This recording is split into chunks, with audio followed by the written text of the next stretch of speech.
So welcome to the Manhattan Unitarian Universalist Fellowship. My name is Dan Swenson, and I'm the convener today.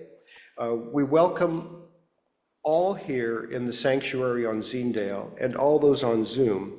And Zoom is being hosted by Karen Hummel today. I need to say just a few words about COVID. We had 5 members who were sick with COVID last week, so definitely we had a surge in COVID. But I also went and looked at the CDC guidelines. They basically treat it much like we treat flu.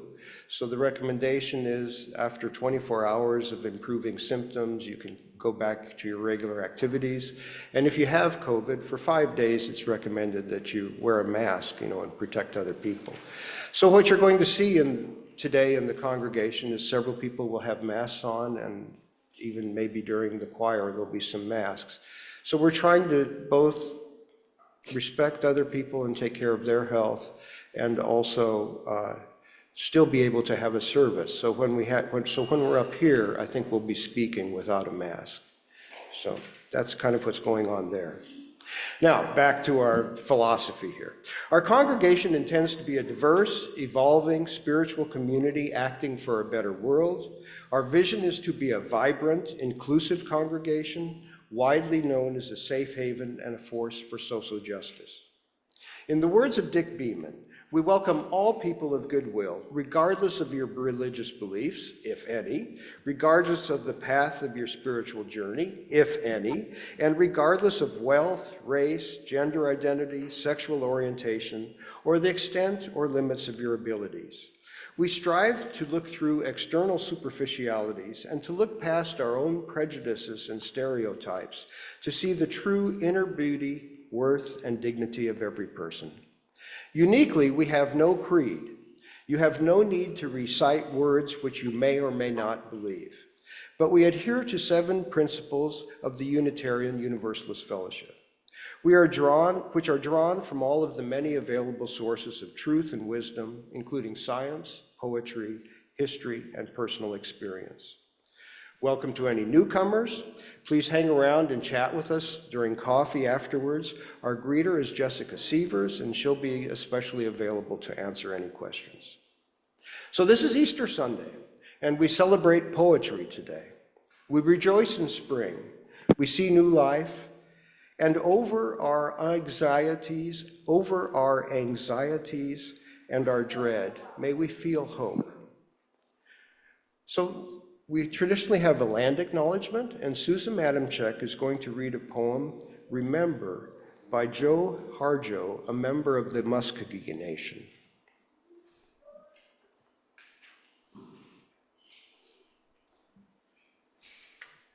Good morning, everyone, and happy Easter. Remember, by Joy Harjo. Remember the sky you were born under. Know each of the stars' stories. Remember the moon, know who she is. Remember the sun's birth at dawn that is the strongest point of time. Remember sundown and the giving away to night.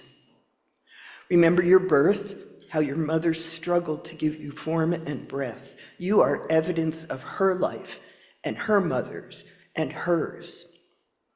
Remember your father, he is your life also.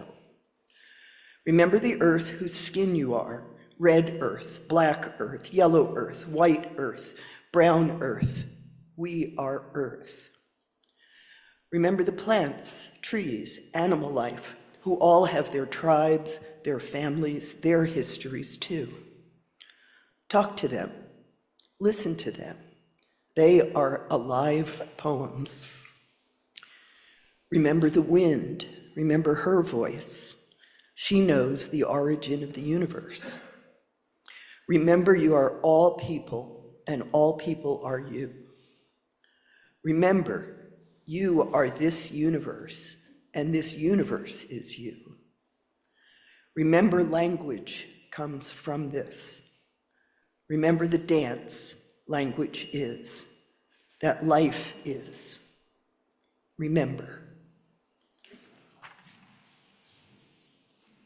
Sylvia was one of the persons who had COVID, and she was going to, in person, tell us a story today for the young at heart and young in body. So we can come forward now, and she's going to talk to us instead from a video. So her story, this is a special occasion actually. Her story is dedicated to her granddaughter, Sofian, who is in Montreal, Canada, and it's her 10th birthday today. So this is really, and yeah, the story is really to her daughter.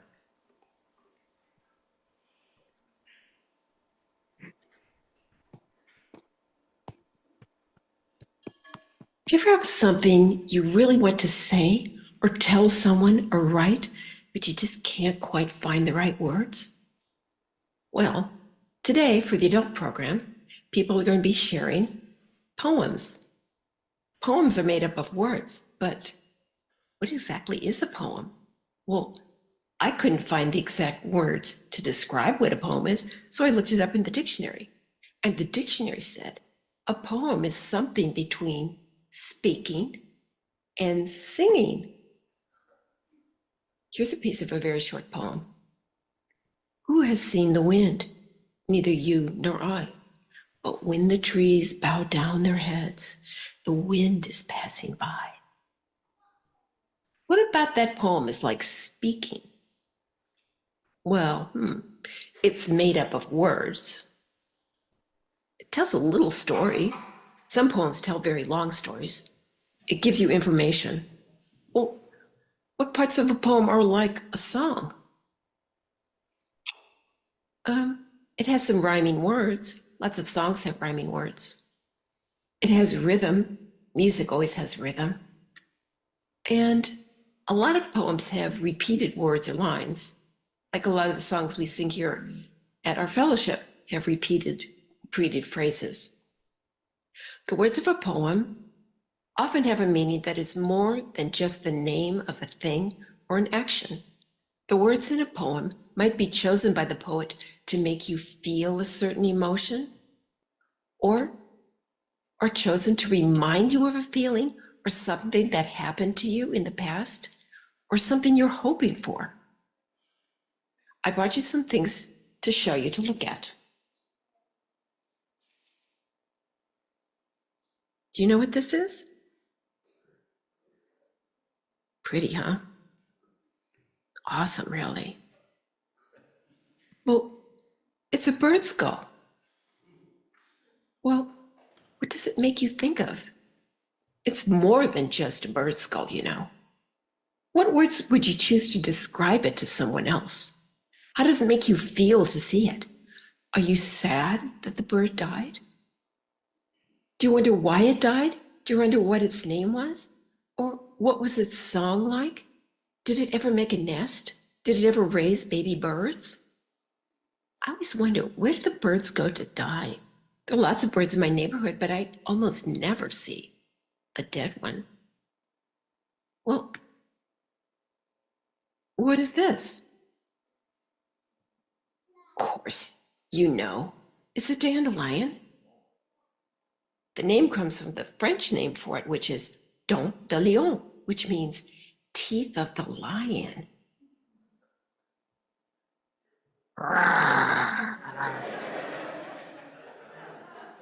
And maybe the fluffy petals remind you of the mane of a lion? Well, it's kind of odd that this flower has anything to do with a fierce animal like a lion, because it's weirdly quite harmless. But did you ever walk through a field on a warm summer day covered with dandelions, and you could hear the buzzing of hundreds of bees as they went about collecting pollen and nectar? And maybe you smelled a dandelion and your nose got covered with yellow pollen, and then later somebody said to you, "How come your nose is all yellow?" Well, what is this? It's a dried up mushroom. If I was there in person, I would have brought a newly picked mushroom. I would have let you smell it. You would have smelled that wonderful, fresh, woodsy scent. Do you know that smell? Would the smell remind you of someplace you had been, like maybe in the woods after it rained? Or, or maybe on a special day in the spring or summer when mushrooms just magically popped out of the ground overnight? Like maybe they popped out in a great big circle of mushrooms, a fairy ring. Have you ever seen a fairy ring?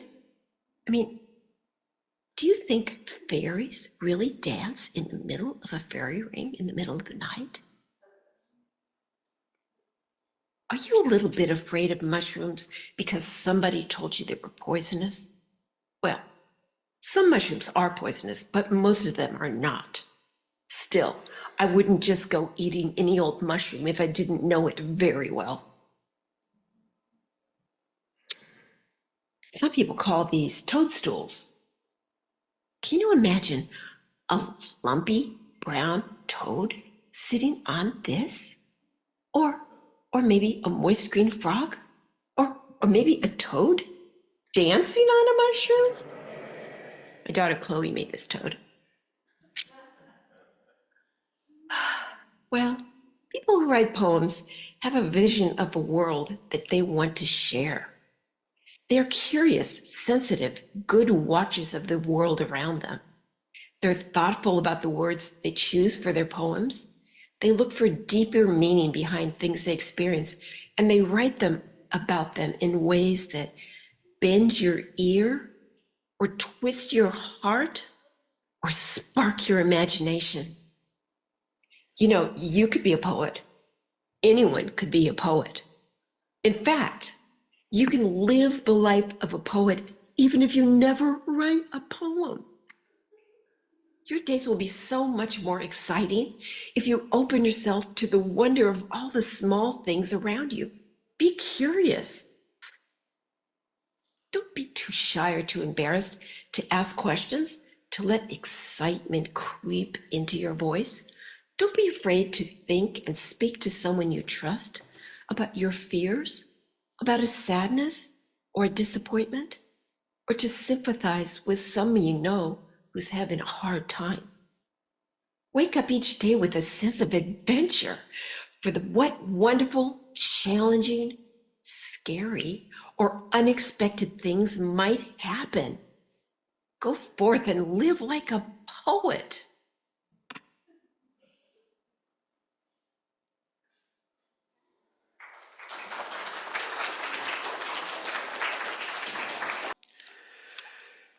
Well, this fellowship has always honored poetry. So 35 years ago, every Sunday, as part of our regular programming ritual, we would have music, we would have a lecture, we'd have a discussion, and we'd always have a poem. In my memory, it was usually Brock Dale who would read the poem. He was a physicist and a violinist. Sometimes the poem was accessible and easily understandable, but often it was complex, and you would sit and try to understand it as it was read. I think it was in the 80s when George Bascom, he was a local physician, and he developed into a very good poet. He came and visited us, and he actually immortalized this fellowship in his poem. And I'm going to read it to you. George Bascom, the name of the poem is A Liberal Congregation. The unpersuaded fellowship, sober with the task of disbelief, finds it needful somehow to gather every Sunday to insist on the absurdity of God and the importance of a book review.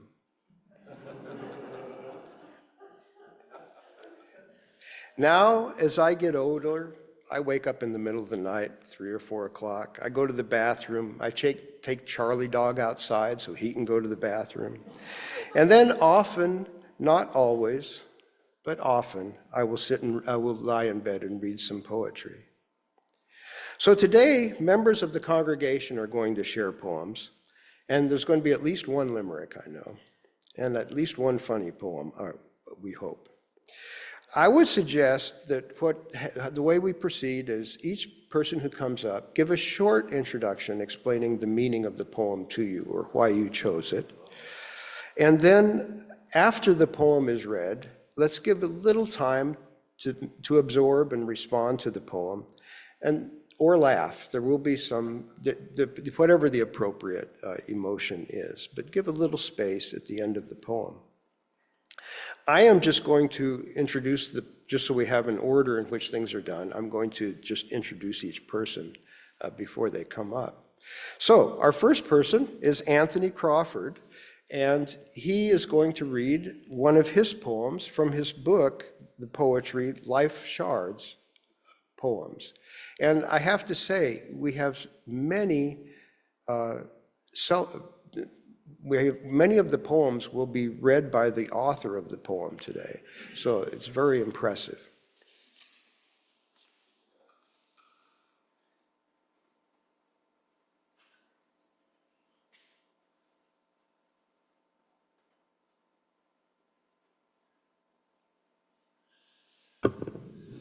Thank you, Dan.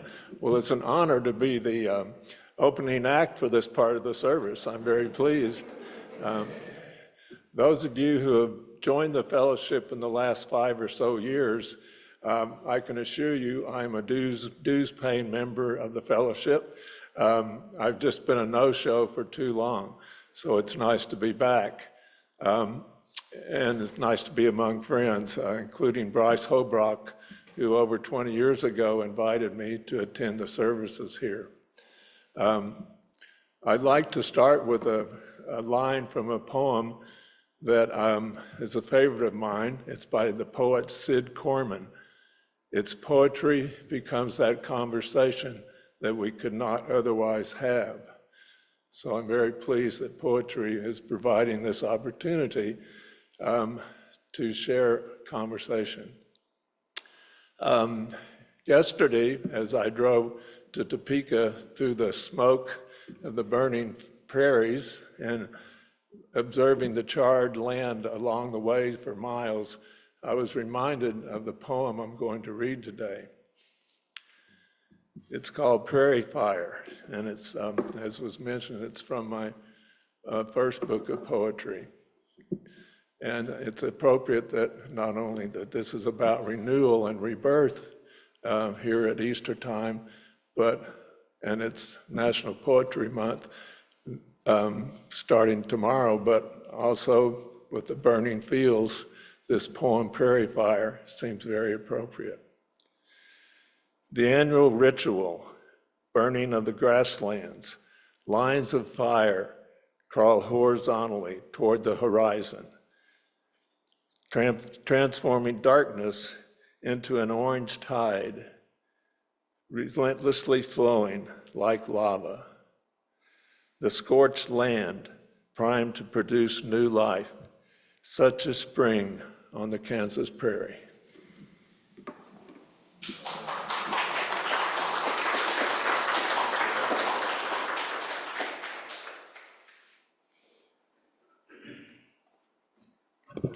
Thank you, Anthony.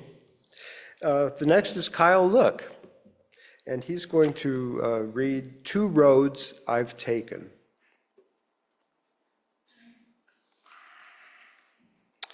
So I've been getting into doing this thing I call writing poetry covers. I'm not sure if we're allowed to do that, but take a famous poet and sort of rewrite the lyrics. I guess maybe call it a reimagining. So this poem I wrote, it's, do you have the visual, Doug? So it's a take on The Road Not Taken by Robert Frost. And so my version is Two Roads I've Taken. So it's in true UU style, non-binary, instead of one thing or the other. Sometimes things can be both. And so this is my version of that. Two roads diverged in a yellow wood. I'm glad to say I've traveled both. I, one traveler, thought I should not pick between one bad, one good, and that will be my solemn oath. I tried them both just on a dare. 2 ways to go, I had no shame. The grass and trees I did compare, different, not better, I do declare. To feel them both was my aim. You really can get anywhere from everywhere, it's a fact. The world is woefully unaware, a secret that I'd like to share. Just pick a road and then go back. I stand before my friends and say, I chose them both, it just made sense. Went left on Monday and right today. I do not have a favorite way, and that has made all the difference. Thank you.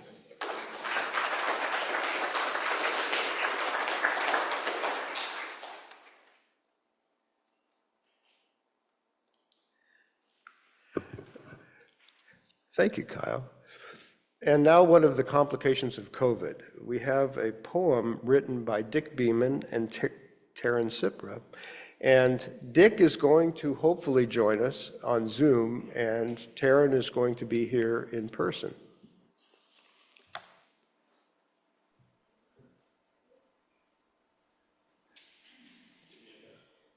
Yeah, I think it's going to be complicated to get us to spotlight both.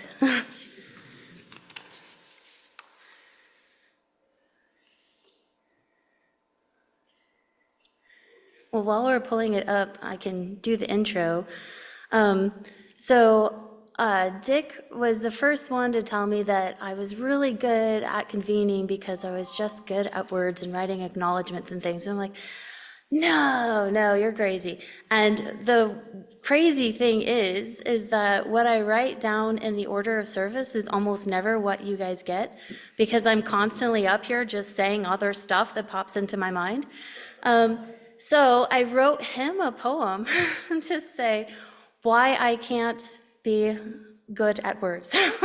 And that I called Words on a Page. But it is just so wonderful. And if you've never done this, just kind of shared your poetry with somebody else and had them give you feedback, it's like a call response that Dick Beeman is going to speak his parts that he wrote in response. And it's like, I don't know, poetry kind of like unveils your soul, and he's like replying to my soul. So I love it. I think everyone should do it. And can we hear him? Do we want to spot check? Can you hear me? Yay. Okay, good. Hey. So I think we can go back and forth. It works?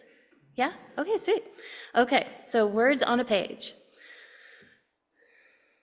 Articulate, wordsmith, poet, debater, sometimes a liar, priss, prude, bitch, hater. Words spill from my lips, ever changing. The tone, the body language, what I was thinking, what I was feeling cannot be distilled or frozen. No words can name the places where your roving mind has been, nor show the secret selves you hold within.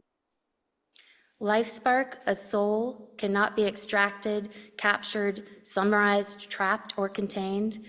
Who and what I am cannot be named, labeled, bounded, or defined. It's not possible. Seems like the ultimate heresy to even try.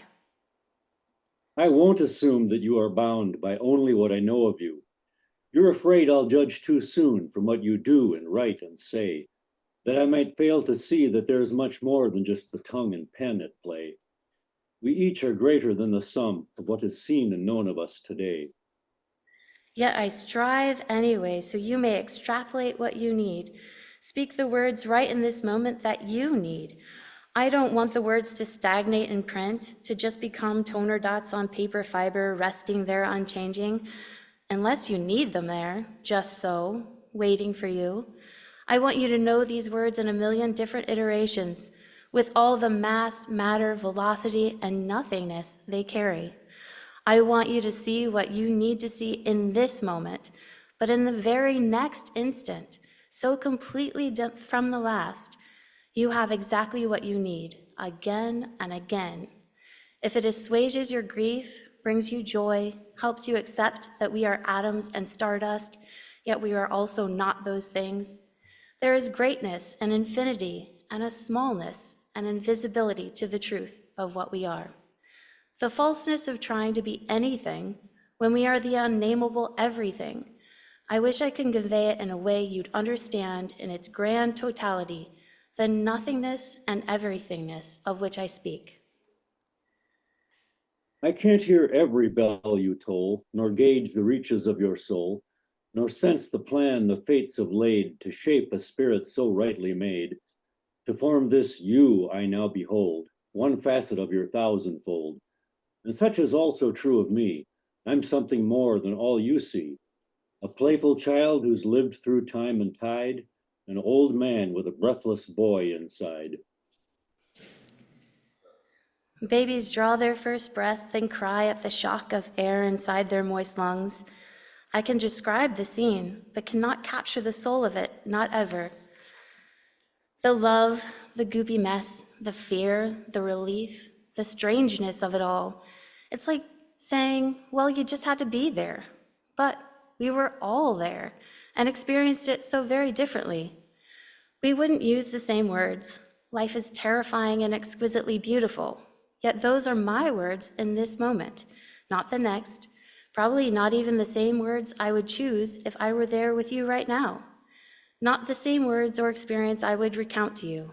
I'm simply saying them because I wrote them down, and now I'm reading this to you. And the words have changed from what I want them to be. You changed them, you just changed them, okay? We have a new story.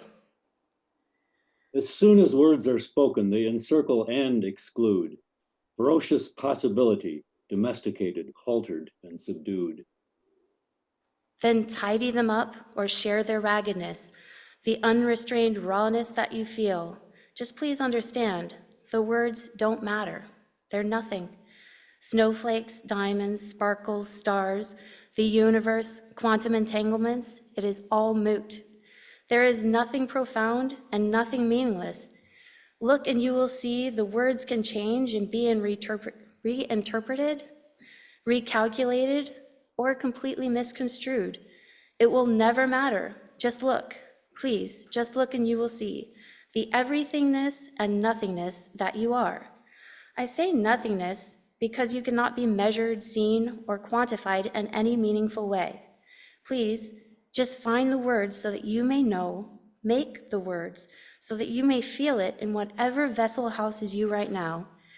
I can never convey the truth of it, even if I scream it or cry, try to capture it in pictures, art, song, or prose. I just need you to make these words what you need them to be so that you know all that you are, all that you have always been for eons upon eons. Do not be trapped into thinking it is all that you will ever be. These words are not a vessel for you to play house in. If they become constraining, shatter them and make them what you now need them to be. Please, I beg you, make these words all that you need them to be. Vivid speech, a fleeting goal, well-tempered, apt, melodious, and precise. But words fall short to state the whole, to speak the heart, to bear the soul, defying every effort to suffice. The words you give your earnest thoughts, the language of your inner core, the music of your restless spirit, just a draft, a working score. To manifest those unseen depths with words alone would take a lifetime more. So change them so that you know all that you are meant to be.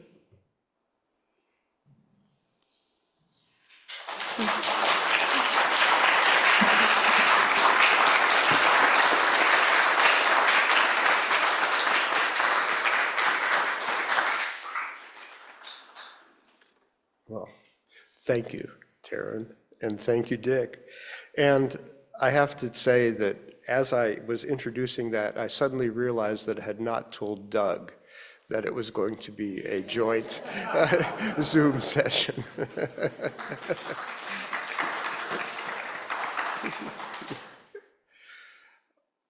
Jessica Sievers is going to now share a poem, "The Mountains Are Calling."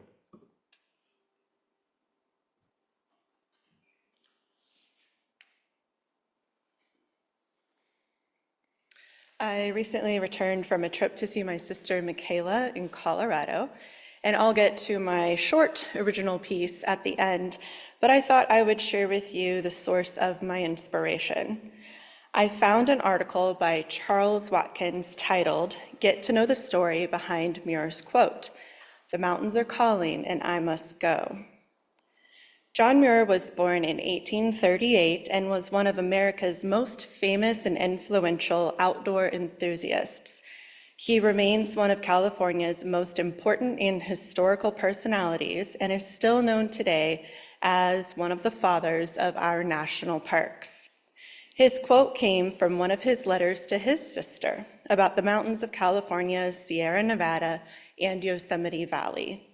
In it, he writes, "Dear Sister Sarah, I have just returned from the longest and hardest trip I have ever made to the mountains, having been gone over 5 weeks. I am weary, but resting fast, sleepy, but sleeping deep and fast, hungry, but eating much."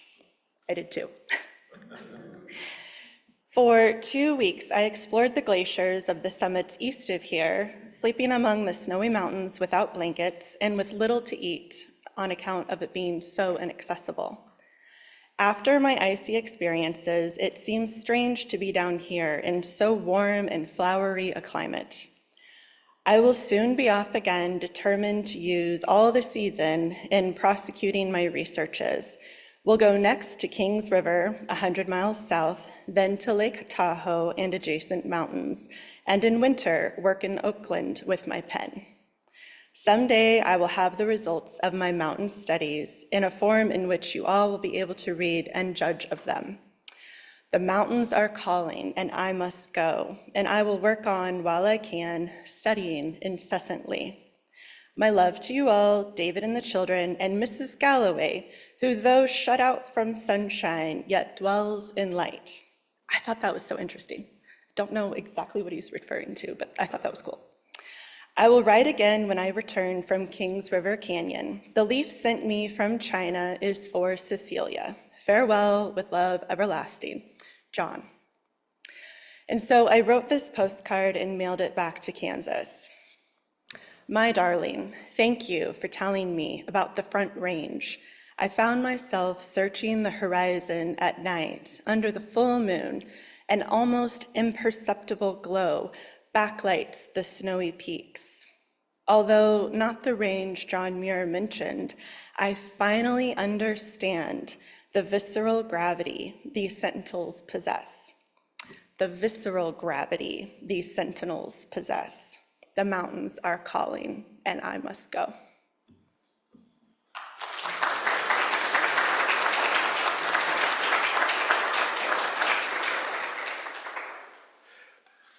Dick is an entomologist, and now he's going to join us as a person who writes limericks.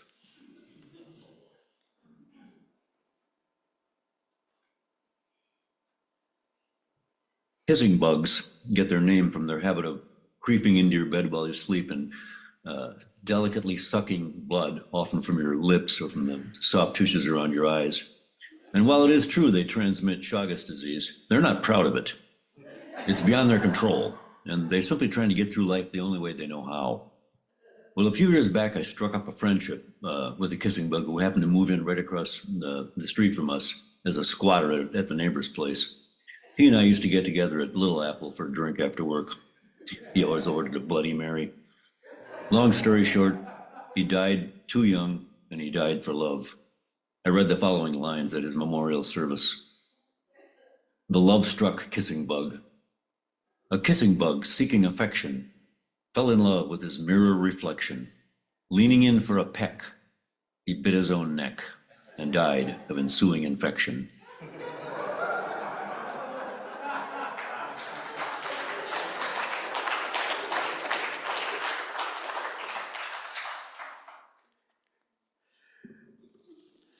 Ken, can you follow that?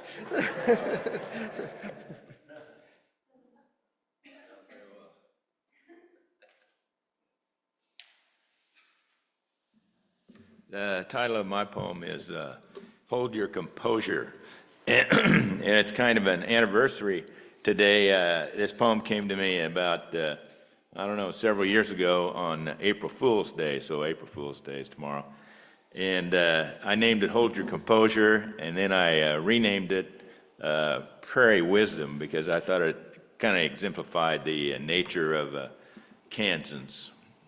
And then I renamed it Helicopter Heroes when I included in my book that I wrote about my, you can rename these poems if you like, right? All movie stars change their names, and we can do the same, as a lot of people do. So this one's called Hold Your Composure. I was cruising along, minding my own business, when chaos loomed and flew in my windows. I turned to discern what had happened to me, but it was too late. I could plainly see. Fate had caught me at a turn in the road, and I couldn't turn back to even the load. I was going over the edge, falling free. Yeah. Now, the only difference between falling and flying is you got some wings. So I started trying. I spread my arms. I controlled my breath. I started flapping my wings, but I was headed towards death. Oh no. Then in the back of my mind, a phrase came forth. When things are amiss and you're all alone, take time to consider how to get back home. Hold your composure. Don't run about. Hold your composure. Don't let it all out. Hold your composure. Proceed with a grin. Things gotta change, like the weather and wind. But there I was, tumbling upside down, eyes to the sky, and I saw a sign drift by, and the sign said, "Skateboarders delight, turn right." So I wrenched around, but I saw the ground rushing up to me. But then I reached the bottom of the perigee, and I was slung back up to the other side. This wasn't death, and I hadn't died. I was scooting along on life's skateboard slide. So hold your composure. Don't thrash about. Hold your composure. Don't get mean and pout. Hold your composure and look for some love. It'll come to you on the wings of a dove.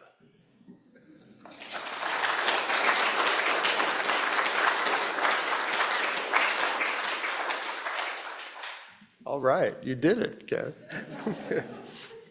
Christy Lanius, sorry, has a poem, Testify.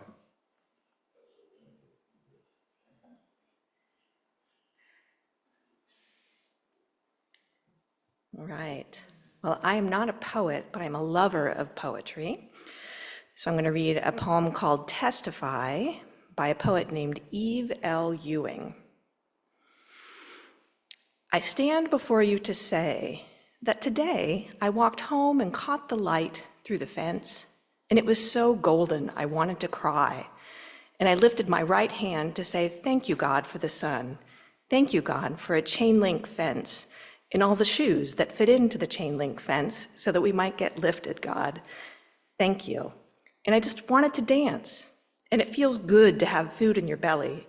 And it feels good to be home, even when home is the space between metal shapes. And still, we are golden. And a man who wore the walk of hard grounds and lost days came toward me in the street and said, "Girl, what a beautiful day." And I said, "Yes, testify." And I walked on, and from someplace a horn rose, an organ, a voice, a chorus, here to tell you that we are not dead. We are not dead. We are not dead. We are not dead. We are not dead. We are not dead. We are not dead. We are not dead yet.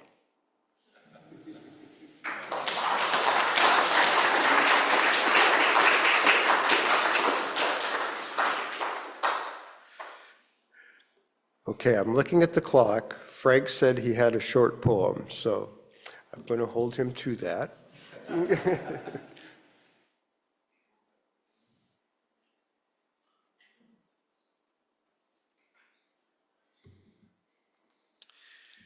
This is a four-liner by one of my favorite authors of the 20th century, Kenneth Patchen, who died in 1972. I say author because while he was primarily a poet, he wrote in every genre imaginable and in every style. And he was a very deeply spiritual man. Wide, wide in the rose's side lies a child without sin, and all who love in this life stand on guard over him.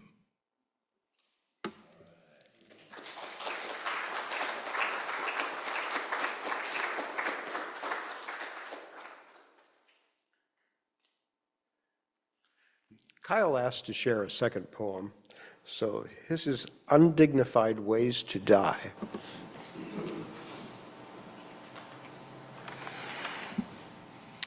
Also a poetry cover or reimagining. Comedian Paul Gilmartin wrote the original. It's actually pretty funny. So you got the visual, Doug?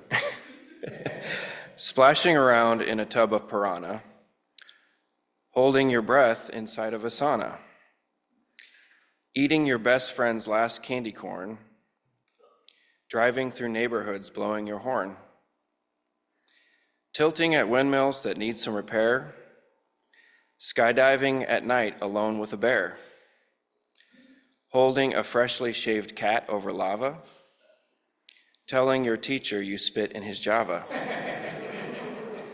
plucking the back of a werewolf with tweezers, goosing the butts of 4 grumpy geezers, eating your fill of Mentos and Coke, stuffing your pants with fresh poison oak, riding a stegosaur naked and oily, and wiping your butt with your grandmother's doily.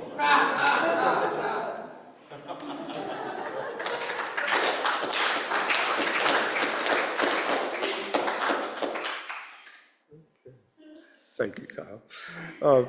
Kathy Hedge is going to join us by Zoom.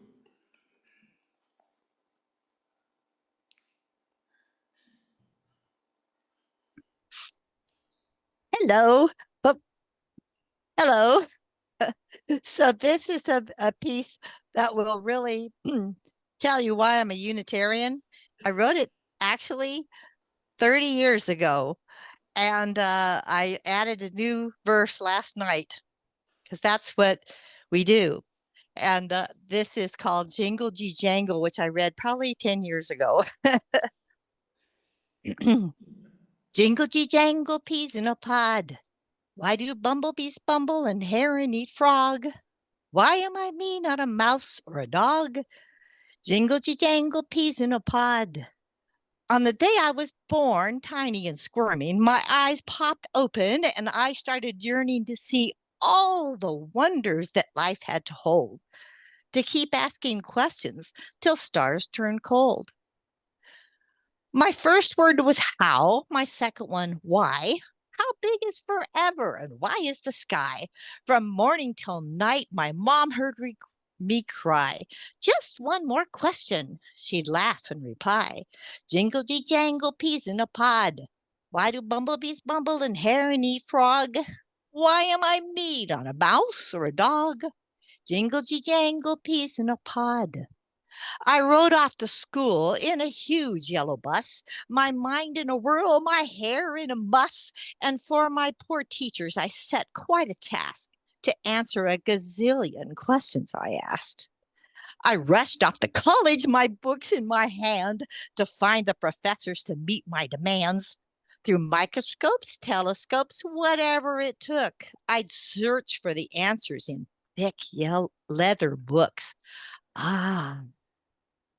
As years come and go, I want many more to seek out adventures life has in store. With your hand in mine as we grow old, we'll keep asking questions till stars turn cold. Jingle-jangle peas in a pod. Why do bumblebees bumble and heron eat frog? Why am I me, not a mouse or a dog? Jingle-jangle peas in a pod.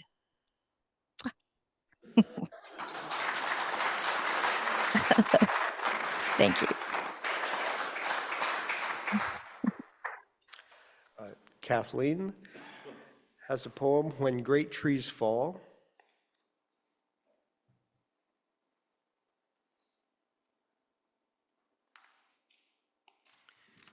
I'm a little overwhelmed by everyone else's. Should have gone first. This is a poem by Maya Angelou, and it deals with death, rebirth, renewal, both in nature and in human lives. It's called When Great Trees Fall. When great trees fall, rocks on distant hills shudder. Lions hunker down in tall grasses, and even elephants lumber after safety. When great trees fall in forests, small things recoil into silence, their senses eroded beyond fear. When great souls die, the air around us becomes light, rare, sterile. We breathe briefly, our eyes briefly see with a hurtful clarity.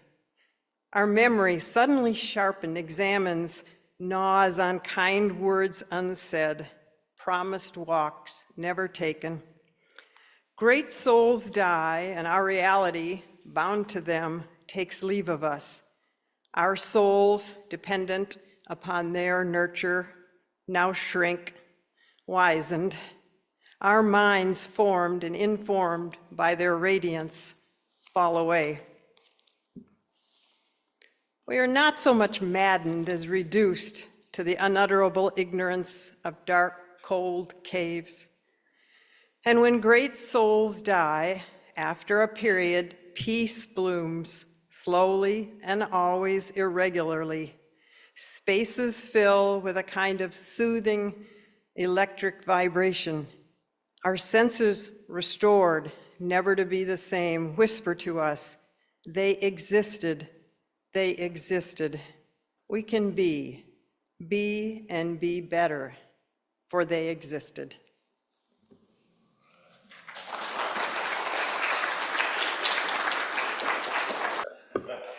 So I had one last poem I wanted to read, and this is kind of a bookend or an echo of the first poem we had about going out and listening to the earth. So this is The Round. It's by Stanley Kunitz, and he is an avid gardener, so he's a gardener, so that's the background to this. Light splashed this morning on the shell-pink anemones swaying on their tall stems. Down blue-spiked veronica, light flowed in rivulets over the humps of the honeybees. This morning I saw light kiss the silk of my roses in their second flowering, my late bloomers flushed with their brandy. A curious gladness shook me. So I have shut the doors to my house. So I have trudged downstairs to my cell. So I am sitting in semi-dark, hunched over my desk with nothing for a view to tempt me but a bloated compost heap, steamy old stink pile under the window. And I pick my notebook up and I start to read aloud the still wet words I scribbled on the blotted page. Light splashed. I can scarcely wait till tomorrow when a new life begins for me, as it does each day. As it does each day. So be it.